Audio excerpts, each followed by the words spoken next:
Bonjour à toutes et à tous. Aujourd'hui, je vous explique comment exprimer le but. Donc, comment traduire pour, c'est-à-dire comment exprimer l'intention qu'on a quand on fait quelque chose, l'objectif que l'on poursuit. Et en fait, c'est quelque chose dont vous avez besoin très très souvent en allemand et qui est une source d'erreur assez importante. Souvent, vous connaissez le mot für, ça veut effectivement dire pour, mais il est incorrect de l'utiliser pour exprimer le but. Für, on l'utilise par exemple avant un nom. Das ist für meine Mutter. C'est pour ma mère. Avant un nom propre. Das ist für Thomas. C'est pour Thomas. Das ist für ihn. Un pronom qui renvoie justement à un nom. Oder für mich, etc. Donc pour plus un nom ou un pronom. Là, vous avez le droit de dire für. En revanche, ce n'est pas pour exprimer le but. Donc ça, vous l'oubliez. Et vous retenez que pour exprimer le but, c'est assez simple. On utilise une proposition infinitive qui va commencer par et tout à la fin de cette proposition, donc de cette partie de phrase, vous mettrez zu et vous le ferez suivre immédiatement de l'infinitif. L'infinitif, c'est quand le verbe n'est pas conjugué, qu'il termine par en, n par exemple. En français, ça permet de dire pour faire quelque chose. Je vous donne plusieurs exemples. Le premier, j'achète un ticket d'avion pour aller à Berlin. Donc, vous voyez l'expression du but, c'est-à-dire je fais ça, acheter un ticket d'avion, un billet d'avion. Dans quel but? Pour aller à Berlin. Et ça se dit comme ça en allemand, ich kaufe ein Flugticket, um nach Berlin zu fliegen.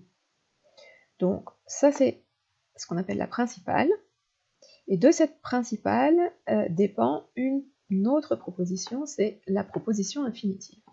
Elle est introduite par et tout à la fin, on mettra zu et le verbe à l'infinitif, donc non conjugué. Fliegen, ça veut dire aller en avion.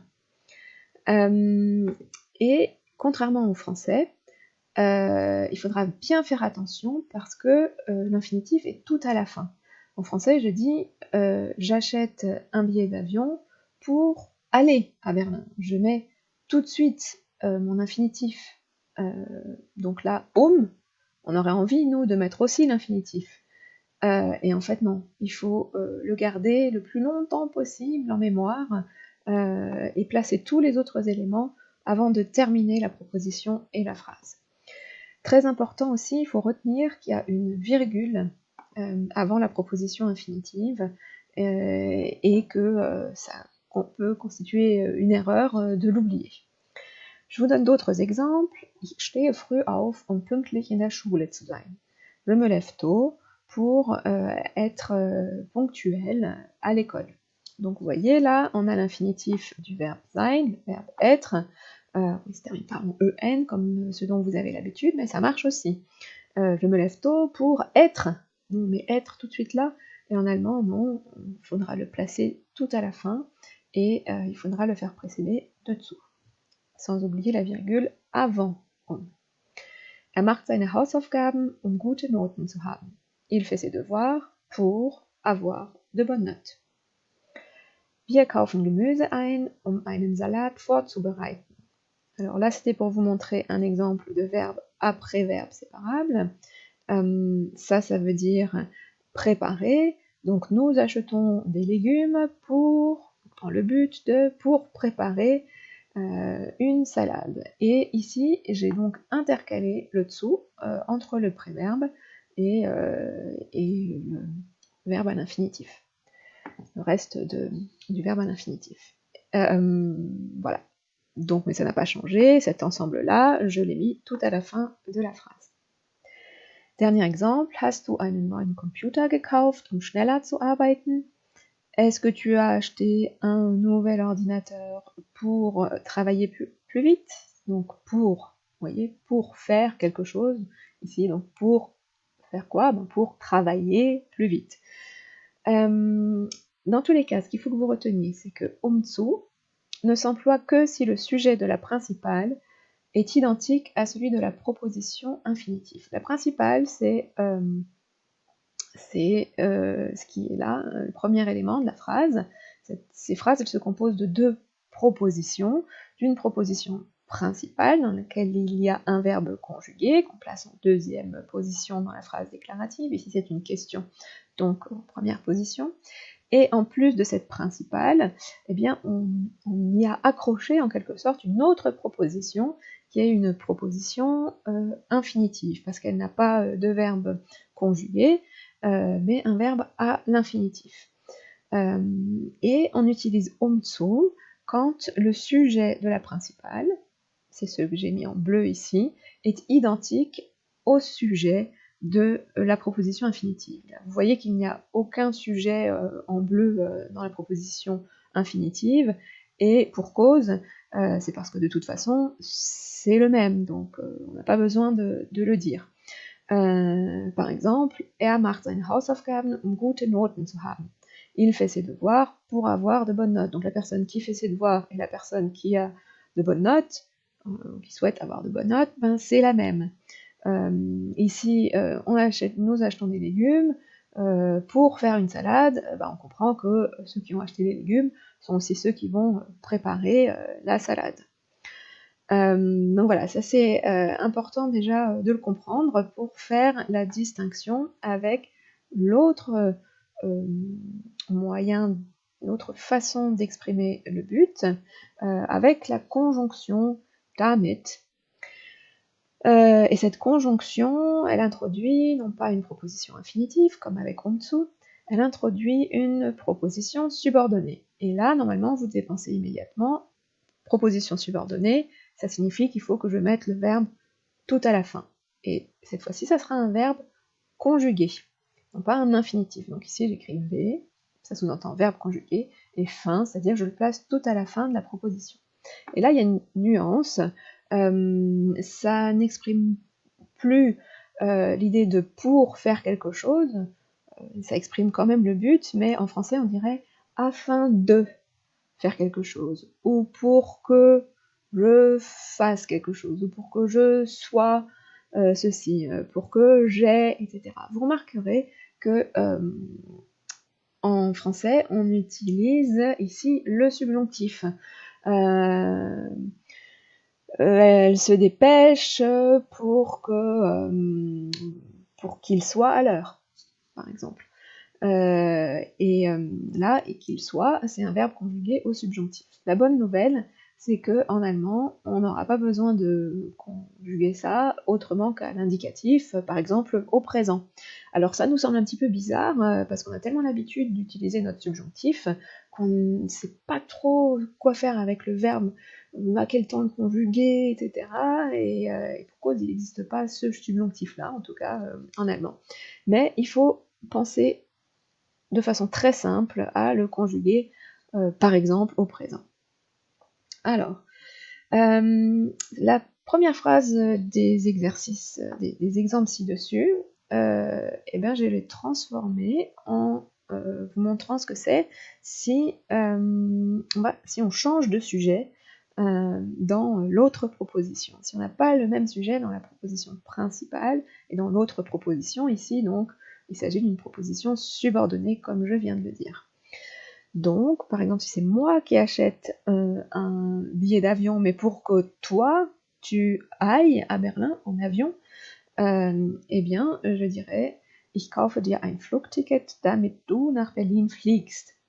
En vrai, on dirait aussi « damit du nach Berlin fliegen kannst ». On voit souvent rajouter le verbe, un verbe comme können par exemple, pour que tu puisses aller à Berlin. Vous voyez que nous, on a le subjonctif pour que tu puisses. En allemand, c'est très simple, c'est du kannst, damit du nach Berlin fliegen kannst. Oder damit du nach Berlin fliegst. Même chose que précédemment, avant l'autre proposition, donc ici avant la proposition subordonnée, il faudra bien penser à mettre la virgule. Donc, il faut penser à mettre la virgule, et il faut penser à mettre le verbe à la fin, et il faut le conjuguer très simplement à un temps de l'indicatif, par exemple au présent. Autre exemple précédemment donné, avec je me suis acheté un... Est-ce que tu t'es acheté un nouvel ordinateur pour travailler plus vite?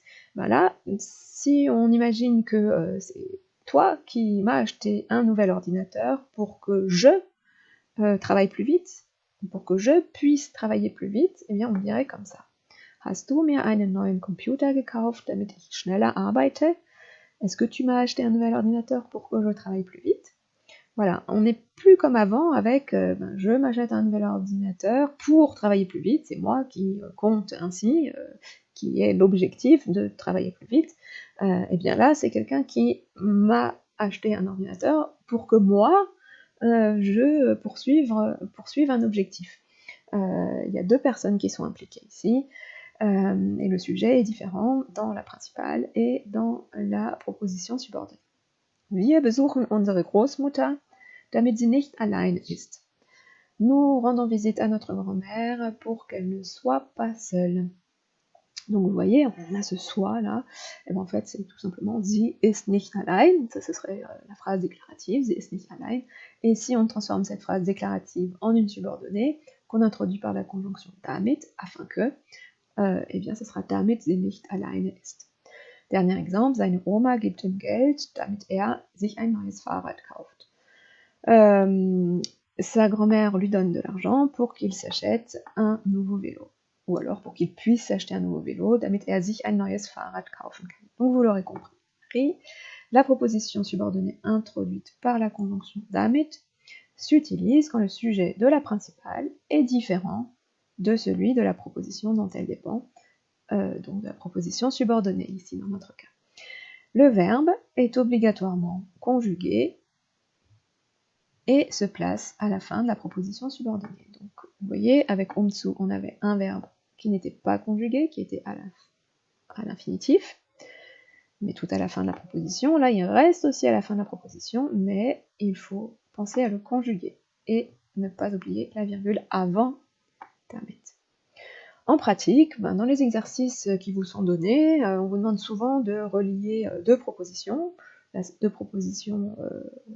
principales, en fait, deux phrases indépendantes, phrases déclaratives, et en fait, il faut les relier en faisant une principale, et puis en rattachant en général la deuxième phrase sous forme de proposition infinitive ou de proposition subordonnée. Proposition infinitive en umzu si on pense que c'est la même personne qui est impliquée par ce but qui est exprimé, ou proposition subordonnée avec damit si le sujet n'est pas le même. Donc, ich habe einen Ferienjob, ich fahre in Urlaub. J'ai un job d'été, je vais en vacances. Et bien là, c'est la même personne, alors ça sera ich habe einen Ferienjob, virgule, in Urlaub zu fahren. Ici, par contre, meine Eltern arbeiten viel, unsere Familie kann in Urlaub fahren. Mes parents travaillent beaucoup, notre famille peut aller en vacances, prendre des congés.